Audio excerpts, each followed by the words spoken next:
E a Caixa Econômica Federal agora reduz os juros para os financiamentos de imóveis. As novas taxas passam a valer a partir de 4 de maio. Para imóveis com valor até R$500 mil, o juro máximo cai de 10% para 9% ao ano. Acima de R$500 mil, passa de 11% para 10% ao ano.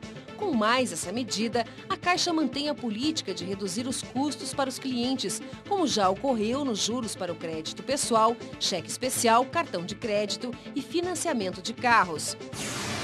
O governador Geraldo Alckmin anuncia reajuste salarial de 10,2% para professores e servidores do Centro Paula Souza, autarquia responsável pelas escolas e faculdades técnicas no estado de São Paulo. Na próxima sexta-feira serão abertas inscrições para o processo seletivo nas 200 escolas técnicas, que oferecem quase 64 mil vagas este ano.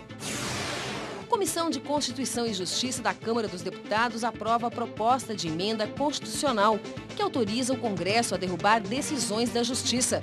O projeto altera o artigo referente aos vetos ao Poder Executivo e estende esse veto a outros poderes. A emenda ainda precisa ser aprovada por uma comissão especial antes de ir a plenário. Foram aprovadas na Câmara dos Deputados as modificações no Código Florestal, feitas pelo relator Paulo Pial, do PMDB. O novo texto retirou a obrigatoriedade de reflorestamento das margens de rio, ampliou a ocupação em topos de morro e manguezais e retirou o artigo que exigia do produtor a regularização ambiental para ter acesso ao crédito agrícola. O relator considera que a recuperação das margens de rio deve ser feita pelos estados. O governo já adiantou que vai vetar as alterações que praticamente anistiam os desmatadores.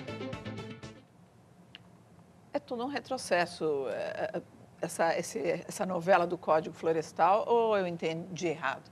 Qual a opinião de vocês? Olha, esse Código Florestal ele é uma batalha entre grupos de interesse dentro do Congresso e agora ele ganha uma nova dimensão, porque quando entra a CPI e entra outros temas chaves para o governo e para a base governamental, esse Código Florestal passa a ser uma moeda de troca em outros temas.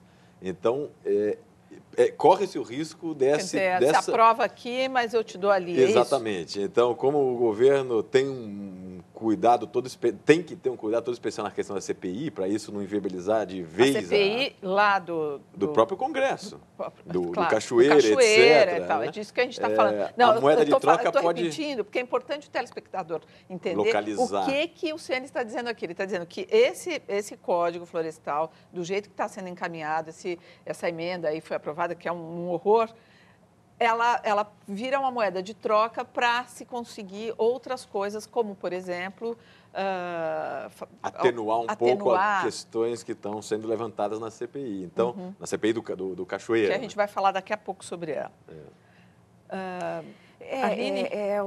Bom, sim, isso acontece na prática no Congresso e o problema de fundo é um problema muito grave, porque também aqui um caso de mentalidade, né? Quer dizer, de você permitir um desmatamento, uma não preservação em nome o quê? Do desenvolvimento, do plantio, assim por diante. Ou seja, todo o desenvolvimento é necessário, mas ele tem que ser, a gente tem que pensar num desenvolvimento sustentável, que tenha uma capacidade de trazer um retorno a longo prazo. E o que esse novo Código Florestal, da forma como está retroagindo, né, nas suas pelo emendas, que eu li agora à noite, me parece que essa emenda vira um vale-tudo, quer dizer, tudo pode, porque, olha, elimina as faixas de recomposição para todos os tamanhos de rio. A área de recomposição de vegetação permanece 15 metros para rios de até 10 metros de largura. Ou seja... uma anistia geral. É uma anistia geral, gente. É disso que nós estamos falando. Quem desmatou não precisa recompor, o que indiretamente beneficia quem...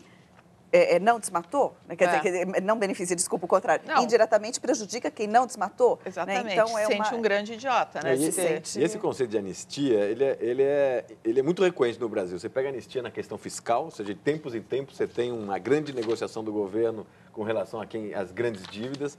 De novo, você premia aquele cara que não pagou, que está atrasado em detrimento daquele que pagou. Você tem anistia urbana, ou seja, os caras que o construíram irregularmente, de tempos em tempos, ganham anistia. Você tem anistia em vários campos aí, nós estamos inaugurando mais um. Você anistia nas dívidas do Banco do Brasil, nas dívidas de todos os créditos agrícolas. Ou seja, essa ideia de que não pagar é uma boa estratégia para, no final, esperar uma renegociação, no Brasil é muito forte. Nós estamos vendo talvez mais um capítulo infeliz dessa história. E só para encerrar, um outro ponto que eu vi, eu estava procurando aqui, mas não estou achando, que assim, você tem ali, por exemplo, as nascentes. Então, todo o entorno você não precisa preservar, segundo essa emenda. Você deixa exatamente... quer dizer, você pode mexer em todo o entorno onde está a nascente, porque já estava no texto isso. Só a nascente já está de bom tamanho. Isso Se acaba faz secando. Um lixão em volta, por exemplo, está tudo certo. E a nascente acaba secando.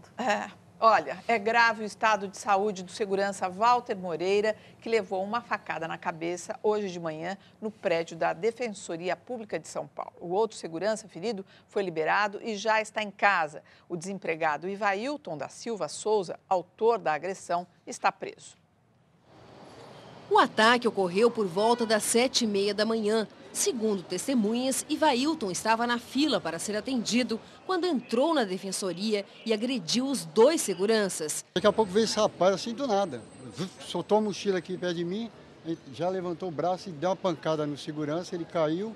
Aí a hora que ele caiu, o rapaz já invadiu aqui para dentro, saindo empurrando, agredindo todo mundo. Ele gritando o tempo todo, eu fiz isso porque eu fui traído aí dentro, eu fui traído. Depois de atacar os seguranças, Ivailton foi dominado por pessoas que estavam no local. Segundo a PM, os policiais tiveram que intervir para que ele não fosse linchado. A Polícia Militar, preservando vidas, conseguiu conter o linchamento do mesmo lá dentro da defensoria. Os 2 seguranças feridos foram levados para este hospital. De acordo com este defensor público, Ivailton já havia sido atendido outras vezes. Constam 5 atendimentos dele já entre fevereiro de 2011 e 2 de abril agora de 2012. Ainda de acordo com ele, já existe uma comissão que estuda formas de melhorar a segurança nas unidades da Defensoria Pública do Estado de São Paulo. Só aqui, nesta unidade, são atendidas 400 pessoas todas as manhãs. Os vizinhos do agressor ficaram surpresos. Seu Paulo conhece Ivanildo há 18 anos. Uma pessoa muito bacana. Muito bacana. O problema dele foi que a mulher largou ele arrumou um lugar para a mulher arrumou um lugar para trabalhar e pegou Se envolveu com outra pessoa. Se envolveu com outra pessoa. Segundo este psiquiatra da Unifesp, este tipo de atitude pode ser causado por esquizofrenia, ataque bipolar ou até uso de drogas. Essa pessoa precisa de tratamento e a gente tem bons remédios para melhorar esse tipo de ideação delirante. Quer dizer, a pessoa acredita de fato que as pessoas a estão perseguindo. Ivailton está preso e amanhã deve ser transferido para um centro de detenção provisória. A Defensoria Pública de São Paulo existe desde 2006. Se você não sabe como funciona essa instituição, o Jornal da Cultura explica. A função da Defensoria Pública é prestar a orientação jurídica gratuita a pessoas com renda de até 3 salários mínimos por mês. Apesar de receber recursos dos governos estaduais, a Defensoria é um órgão independente. Isso garante que seus profissionais possam representar os direitos da população sem qualquer tipo de constrangimento. O problema está no número de defensores. No estado de São Paulo, são apenas 500, um contingente considerado baixo, espalhados em 28 municípios. Para ser defensor público, é necessário ser bacharel em Direito e prestar concurso público para as áreas civil, criminal, infância e juventude, execução criminal e tutela coletiva.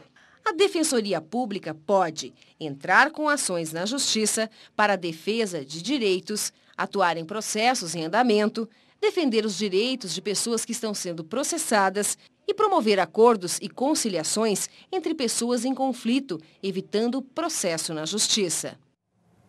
O governo de São Paulo divulgou hoje números da criminalidade do estado no primeiro trimestre. Os dados mostram uma queda de quase 2,5% nos latrocínios, que são os roubos seguidos de assassinato, em comparação com o ano passado. Por outro lado, os homicídios dolosos cresceram 7%, com 1.073 assassinatos registrados nos municípios paulistas. Na capital, a alta foi de 14%. O roubo de carros foi 21% maior, com mais de 11.200 veículos roubados. Depois da Espanha, foi a vez do Reino Unido declarar que está em recessão. A economia do país encolheu por 2 trimestres seguidos. A última vez que isso aconteceu foi no auge da crise bancária em 2008. Nos primeiros 3 meses deste ano, a economia britânica ficou 0,2% menor. O país já tinha registrado contração no último trimestre do ano passado. As 2 quedas consecutivas colocam o Reino Unido tecnicamente em recessão e deixaram a Europa em alerta. O Banco Central Europeu advertiu que não é hora de afrouxar as medidas de austeridade de combate à crise e pediu mais comprometimento dos países. Na Espanha, que também enfrenta a recessão econômica, houve protesto contra as medidas de arroxo. Há um mês do verão, a Itália já sente os reflexos da crise nos balneários turísticos que estão desertos. A Holanda, onde o primeiro-ministro renunciou por causa dos cortes orçamentários, anunciou eleições parlamentares para setembro. Sênis, eu acho que você pode explicar para a gente como que, assistindo aí o noticiário internacional, parece que tudo que é feito para a Europa ainda não está sendo suficiente. Qual é o fôlego disso? O que os analistas têm apontado é o seguinte: a crise europeia pós a crise de 2008 é bem mais grave do que ocorreu nos Estados Unidos. Os Estados Unidos, eles conseguiram blindar a crise de uma maneira, repassaram custos para os bancos, fizeram uma socialização de custos, de uma certa maneira, para a sociedade, mas, de alguma maneira, sanaram, em grande medida, tanto as empresas como os bancos que estavam virtualmente quebrados, sem jogar para o Estado um nível de endividamento que os europeus jogaram. Então, os Estados Unidos conseguiram fazer esse ajuste de maneira que saíram um pouco da linha de tiro. Os europeus fizeram um outro tipo de ajuste e que acabou implicando num nível de endividamento generalizado das instituições públicas muito alto. E agora o que nós estamos vendo é quase a terceira fase da crise. A primeira fase foi no mercado, a segunda no sistema bancário e agora a terceira, o jogo está sendo empurrado, agora está nos Estados. O que a gente está vendo é que as medidas em toda a Europa, em alguns países um pouco mais e outros um pouco menos, estão sendo muito agressivas, são medidas fortes, tanto de restrição de gastos quanto de tentativa de retomada de uma arrecadação onde é possível, mas ainda assim, mesmo com toda essa ousadia, parece que ela está sendo insuficiente para convencer o resto do mercado e os próprios analistas de que a solução ali está sob controle. Agora, por que, do ponto de vista do Brasil, é importante ou qual a importância do que está acontecendo ali na Europa para nós brasileiros? Olha, a Europa apesar das vezes se supor em que a Europa é um ator secundário no jogo econômico internacional, é exatamente o contrário. O bloco europeu, a União Europeia, ela é, por si só, o maior bloco econômico do mundo. A Europa, como um todo, ela é maior, ela tem um PIB maior, a população maior, a exportação maior, por exemplo, do que os Estados Unidos e maior que a China. Então, uma recessão realmente estendida na Europa, ela vai implicar uma redução no dinamismo econômico mundial, tanto do ponto de vista de investimento, do ponto de vista de comércio, de inovação, enfim, eles são uma peça-chave do jogo internacional. Quer dizer, um consumo que vai se fechando. É um consumo, é um investidor, é um ator de inovação, ou seja, a Europa tem uma importância para todos os lados. Entendi. É um parceiro estratégico para os Estados Unidos, é um parceiro importante para a China e para o Brasil. Agora, as medidas anunciadas e levadas a cabo por Estado após Estado já implicavam e sabia-se que ia implicar uma recessão. Né? Isso estava dado desde o começo e vários economistas estavam alertando porque essa recessão viria. Era uma recessão anunciada. Anunciada, exatamente. E a Inglaterra agora, uma das principais indícios é a paralisação da construção civil, né? Em todos os níveis, privado, estatal. A seguir, Ricardo Teixeira e João Avelange são acusados de desviar 40 milhões de dólares da FIFA e mais. Polícia Federal faz novas prisões do caso Carlinhos Cachoeira.